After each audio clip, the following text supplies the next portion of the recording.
If you want to become a data analyst or business analyst and looking to learn SQL, then this video is for you.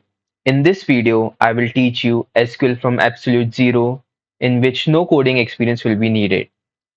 Hi everyone, if you are looking to learn analytics and data skills, this channel is for you. Don't forget to subscribe so you don't miss the full SQL series that will be upcoming.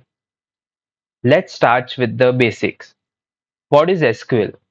SQL stands for Structured Query Language. It is used to talk to databases and get data from them. Let's think whenever companies store data like sales data, customers, or orders data, they store it inside databases. And SQL is the language we use to access that data. SQL is used everywhere in banks, startups, IT companies, e commerce, hospitals, almost everywhere. If you're preparing for the analyst jobs like business analyst or data analyst or any BI roles, SQL is mandatory, which you have to know. First, we will talk about like what is database. Think of a database like Excel, but instead of one file, it can store millions of rows safely. In Excel, there is a limit to up to which you can store the rows, but in SQL, that is not a limit. Inside a database, we have tables. Tables look exactly like Excel sheets in which rows and columns are there. For example, a customer table, a sales table, a product table is there.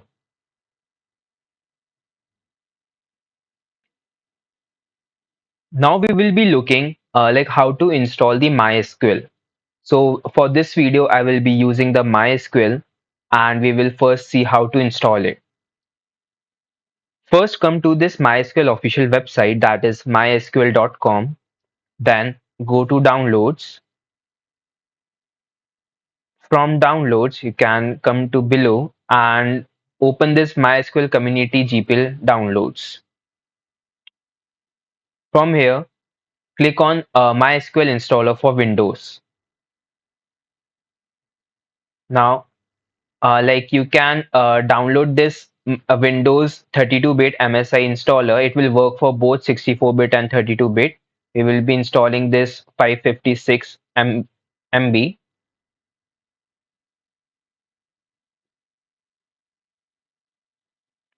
So once the MySQL has been downloaded, you can open that and this screen will appear. You can go to the custom tab and then next can expand this. We will be installing it.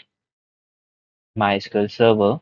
We can drag it, we can put it to the my products to be installed. Go to applications. MySQL Workbench we will be installing. MySQL Workbench is basically nothing but the same as Visual Studio Code of MySQL.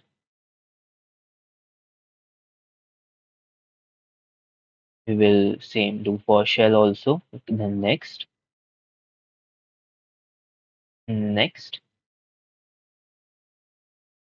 we will execute it.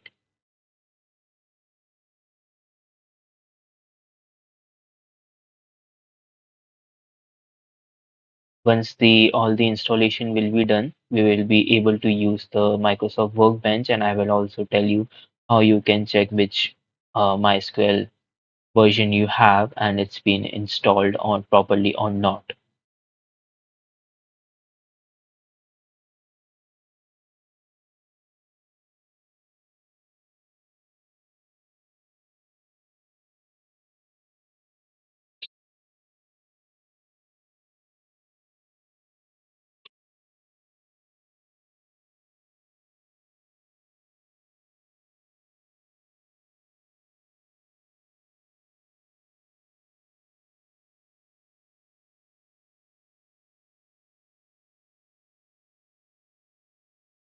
So now the installation has been completed. We will click on next.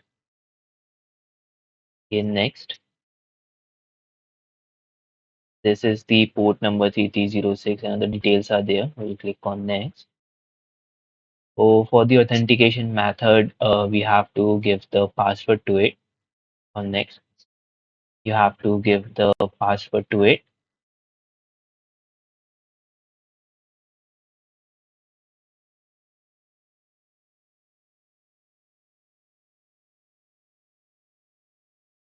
On next. Yeah. Now execute.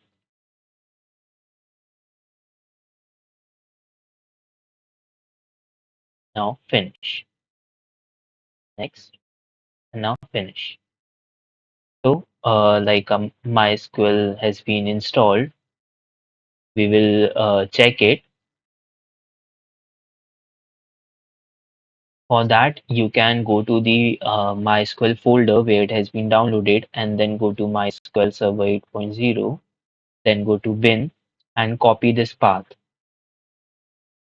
And from start, enter environment variables, edit the system environment variables, then go to environment variables and then go to path, edit and add the new here. So we will paste that path we have copied, click on OK, OK, and then again OK. Now we will open the command prompt to check whether the MySQL has been installed properly or not. We will type MySQL version. So we can see our MySQL has been properly installed. Okay, now we can go to our workbench. Okay, so this is the workbench. Below there is the local instance which we have. We can enter the password which we entered while installing on OK. This like we are entered into the local instance which is the MySQL workbench. Now we can start to do the coding and all the MySQL stuff. So this workbench will be open and there is a query part where it is a home tab. There's a file option you can create. You can edit, view. There are many things available. We will see one by one all the things. There are schemas available. Okay, schemas are nothing but the name of the database that we will be creating, and all the things will be available. So first, we will be starting with our code part. We will first create the database, create database by we can create as sales. We will run it. So see, in the output part, create database sales has been done. Then we will use this database. Sorry, use sales. Use once we have created the database, we have to use the particular database. So we will use this sales. We can refresh this also schemas. See, like now the sales database has been available here. These tables, views, store procedures are available here. Uh, like once we are entered into the database, we will create the tables in that. Okay. If we will first select the show tables or which tables are available in it, it will not because nothing is available in it. So it's blank. So firstly, we will create the table, create table like customers, and we will take ID. And we have to also mention what the data type of it. We will mention integer, comma, we'll take the name of the customer as varchar. We will take till 50. Then we will take the city that is also varchar is 50.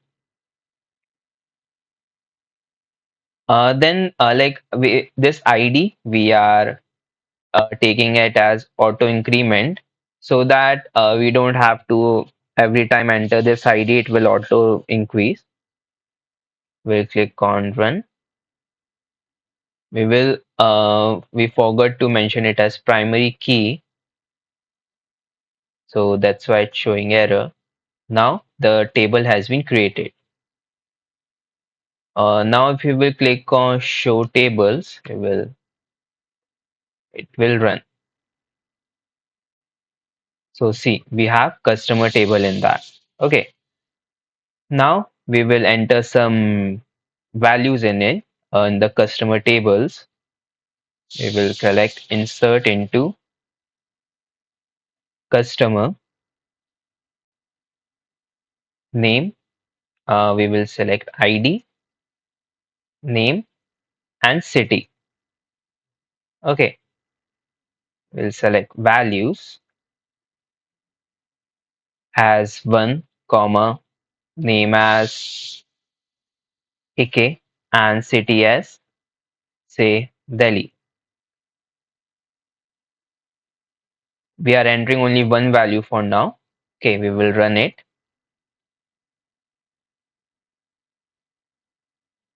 Oh, this also has to be in inverted commas. So we have inserted the values. We will check whether value has been inserted or not. We will use the select command. Select star from customers. So see, we have one value inserted, one AK Delhi.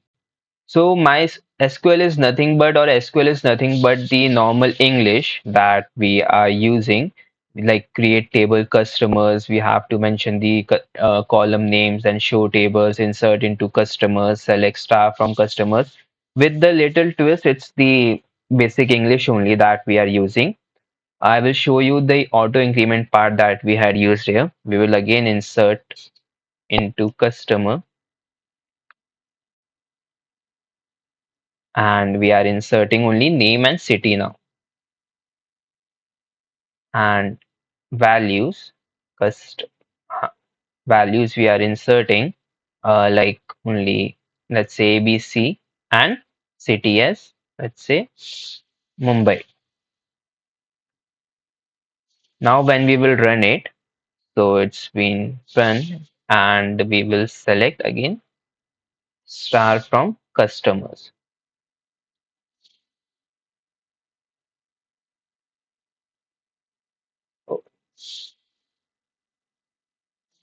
So see, I have not mentioned the ID over here, and but name and city were mentioned. So like that's the usefulness of the auto increment part. It will automatically take the ID, and we don't have to enter it manually every time. Okay, so this was all like we have seen in this video, like how to insert the values, how to create a database, how to create tables, how to insert the values, how to show the values, how to see the values. In the next upcoming videos, we will be seeing more advanced part like how to use the where clause, like how to like use the group by and all other things.